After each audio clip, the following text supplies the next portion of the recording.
psixoloji seanslarımda belə valideyndən gileylənən övladlara deyirəm ki, valideynin pisi yoxdur. Valideynin pisinə qurban olum. Övladın pisi var. Niyə məsələn bu günün valideynləri bu yöndən deyil də dəstəyi, ayrılmağı, nə bilim, tələb etməyi, daha tez tələb etməyi dəstəkçisi olurlar? Allah sənə iki yol verir, deyir, biri əyri, biri düz. Hansı yolla getsən özün seçirsən bunu. Çünki ağlın var, şuurun var, əqidən var. Ailə kiçik bir dövlətdir. Onun qurucusu kişidir. Və kişi istəsə o ailəni məhv edir o dövləti, istəsə o dövləti xoşbəxt bir dövlətidir. Qaynana gəlin problemi. Çözülməyən Türk coğrafiyasında çox qəribədir problemlər. Biraz da qaynalarda günah görəm ki, oğlunuzu biraz sərbəst buraxın, rahat buraxın. Salam əziz izləyicilərimiz, xoş gördük hər birinizi. Media və Beyin podkastımızda bugün yenə maraqlı bir müzakirəmiz və maraqlı bir qonağımız var.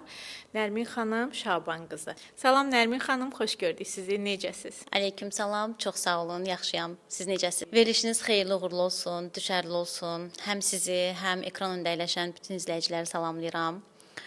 Mən Nərmin Şaban qızı, Xeyriyyətçi İş xanımı, Şaban İnklüziv Sentrinin təsisçisi və direktoruyam və psixoloq kimi fəaliyyət göstərirəm. Mərkəzimizdə autizm, Down sindromlu, serebral iflic, əqli geri, psixi-inkişaf ləngiməsi, davranış pozuntusu olan bütün uşaq və böyüklərlə çalışırıq.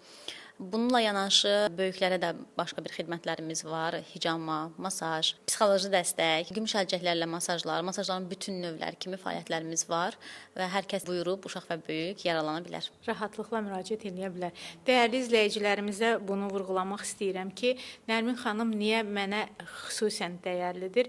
1-ci Qarabağ müharibəsi şəhidimiz Şaban Cəfərovun dəyərli qız övladıdır və atasına layiq bir ömür yaşayan qız övladıdır və Ağdam şəhididir. Biraz uşaqlığınıza, biraz atanıza, biraz o dövrlərə qayıtsaq, bilirəm, hüzünlü olur, amma sizi daha dərindən tanımaq. Əslində bu mənim ən həssas yanımdır. Mən atamı görmədən sevirəm. Yəni onun aşiqiyəm, belə deyim. Özüm də ona bənzəyirəm və bu da mənim üçün çox böyük bir fəxrdir. O məsəl var, atasına bənzəyən qız həmişə xoşbəxt olur. Mən 1 yaş 8 aylıq olmuşam atam şəhid olanda.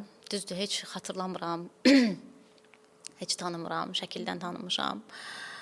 Və 1988-ci ildən 92-ci ilə qədər 4 il döyüşüb. Bir çox bölgələrdə döyüşüb və nəhayət Ağdamın Abdalgülabısında qəhrəmancasına şəhid olub. Hər adama qismət olmur şəhidlik zirvəsinə ucalmaq, ən ali zirvədir.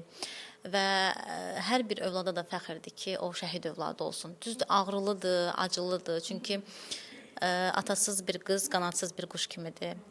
Yəni ata qızın həm arxa, dayağı, ata qızın hər şeyidir. Düzdür, mən bunları yaşamamışam. Amma məncə mənəvi sizin yanınızda olub. Hər zaman. Çünki o məsəl var, deyirlər ki, şəhidlər ölmür. Bu düzdür. Həqiqətən düzdür. Çünki düşdüyüm hər çətinlikdə onu gözümün önündə görmüşəm. Mən ağır bir qəza keçirtmişdim. Komaya düşmüşdüm və həmin komada mənə atam ayıltmışdı. Ağzıma su tökərək. Və ayılanda da həqiqətən mənim ağzımın kənarından, dodaqlarımın qırağından su axırdı. Və həkimlər də buna çox təəccüblü qaldılar və mən dedim ki, mən atam su verdi, ayıldım. Onda belə mənə özünün varlığını hiss elətdirdi. Yəni ki, mən həmişə deyirəm ki, məni ilk öncə Allah, sonra atamın ruhu çox qoruyur. Hər çətinliyimdə, düşdüyüm hər bir, mən elə bir insanam ki, ümumiyyətlə çətinliyimi heç kəsə bildirmərəm. Ailəm daxil, dostlarım daxil, həmişə hər zaman pozitiv bir enerji saçmağa çalışıram. İnsanlara müsbət enerji ötürməyə çalışıram və bacardığım qədər bunu eləyirəm. Çünki özümə bir sözüm var ki, Allah verən ömrü hər zaman mutlu, nəşəli yaşamağa çalışacağam. Və o atamın adını həmişə yüksək tutacağam. Allah güc qüvvət versin. Bugünə qədər bacardığımı etmişəm. Amma bundan artıqlarını da istəyirəm ki, yəni fikirlərim var, arzularım var onunla bağlı həyata keçirtməyə. Allah mənə güc qüvvət versin ki, Məlikə xanım, mən onların hər birini edə bilim. Düzdür, uşaqlığım çox çətin böyüyüb, çox əzab-əziyyətlər çəkmişik. Anam ağır xəstə olub. Amma buna rağmen anam bizə həm ata olub, həm ana olub. Çox çətinliklə böyüdüb bizi. Yəni onun haqqını heç vaxt ödəyə bilmərəm. Ümumiyyətlə ana haqqı ödənmir, valideyn haqqı ödənmir. Mən hər zaman deyirəm ki, psixoloji seanslarımda belə valideyndən gileylənən övladlara deyirəm ki, valideynin pisi yoxdur. Valideynin pisinə qurban olum.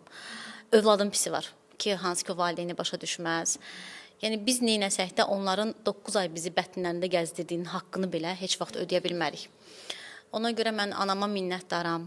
Anama təşəkkür edirəm. Buradan salamlayıram onu ki, məni bu ruhda böyütdü, məni vicdanlı böyütdü ən əsas və hər zaman xalqıma, dövlətimə yararlı bir övlad olaraq məni böyütdü ki, yəni ən azından bir şəhid övladı necə böyüməlidir? Bir şəhid övladının zaten bizim qanımız təmizdir, bizim damarlarımızda axan qan bir qəhrəman qanıdır. Mən bu gün özümdən çox qürur duyuram, çox fəxr edirəm ki, mən tək ayaqlarım üstə durmağı bacardım və bu günə qədər şükür ki, Allahdan aşağı heç kimə möhtac olmadım. Anamın, ailəmin, atamın, qardaşımın adını həmişə yüksək tutdum. Allah güc versin bu gündən sonra da bunu edim. Məktəbə gedəndə ilk dəfə 1-ci sinifə çox hiss eləmişdim atasızlığı, çox, hədsiz çox. Və həmin vaxtı düzdür, bizə çox xüsusi qayğı göstərildi məktəbdə də, indi də hər yerdə məsəl üçün bizə çox diqqət olur, çox xüsusi qayğı göstərilir. Ancaq uşaq vaxtı dərk eləmirdim ki, bu nə deməkdir. Bir 5 yaşım olardı. Mingəçevirdə yaşayırdım onda. Hər zaman balkona çıxırdım, qonşunun uşaqları atalarını çağırırdı. Onlara səs yüksəldərək deyirdim ki, sizin də atanız ölsün. Niyə mənim atam ölüb, sizin atanız ölməyib? Düşünmürdüm, dərk eləmirdim ki, yəni, bu nə deməkdir, yəni mən düz eləyirəm, səhv eləyirəm. Amma hər zaman onlara deyirdim ki, mənim atam yoxdur, sizin də olmasın. Biraz qısqanclıq var idi içimdə, biraz aqressiya var idi. Atalı uşaqları görürdüm, hirslənirdim, deyirdim atanız ölsün. O söz mənə çatmırdı ki, mən bunu niyə eləyirəm də. Bir də mən deyimsə ki, 10 il bundan öncəyə qədər mən Mingəçevirdə yaşamışam və bizim evimiz Şəhidlər Xiyabanına çox yaxındır. Hər məktəbə gedib gələndə, hər işə gedib gələndə belə mən hər gün ora ziyarət eləyirdim, hər gün. Axır orada bir molla var idi. Mənə dedi ki, qızım, sən niyə bu qədər gəlirsən burada? Deyirəm, nə bilim, mən gələndə elə bilirəm ki, atam sevinir. Elə bilirəm ki, o məni görür. Elə bilirəm ki, o çox yaxşı, özüm də çox yaxşı oluram. Məsəl üçün, mən heç vaxt heç kimə heç bir sirrimi, dərdimi verən insan deyiləm. Allah heç kimə dərd qismət eləməsin.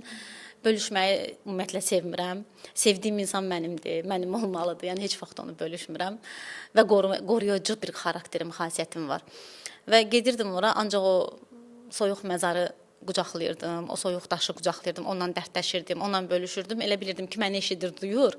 Və belə bir his var idi Mələkə xanım içimdə. Ora gedib nəyisə danışanda gəlirdim, elə bilirdim, yaxşı olur. Düzəlir, bütün işlərim yaxşıdır. Nəyisə bir işim alınanda belə deyirdim ki, bunu atamın ruhu mənə kömək elədi, alındı. Bugün də o inancım var. Bugün də məsəl üçün harasa gedirəm, bir çətin bir duruma düşürəmsə, təkliyə qapanıram və gözümün önündə hər zaman onu görürəm. Tez-tez yuxularıma girir. Keçən dəfə bir çətin bir vəziyyətdə idim. Hansı ki, bunu heç kim bilmirdi də. Gecə yata bilmirdim, nə edirdim, yuxum gəlmirdi və bir anlıq yuxuma girdi. Mənə dedi ki, mən həmişə sənin arxandayam, yanındayam və o əli hiss elədim boynumda, kürəyimdə, üzümdə və ayıldım. Bunu heç kimə danışa bilmədim ki, mən hiss elədim onu. Ki, həqiqətən elə bir mənə əli dəydi də, yəni bu insanın. Nə bilim, mən atamı çox sevirəm. Görmədən sevirəm. Ona aşiqiyəm, belə deyim.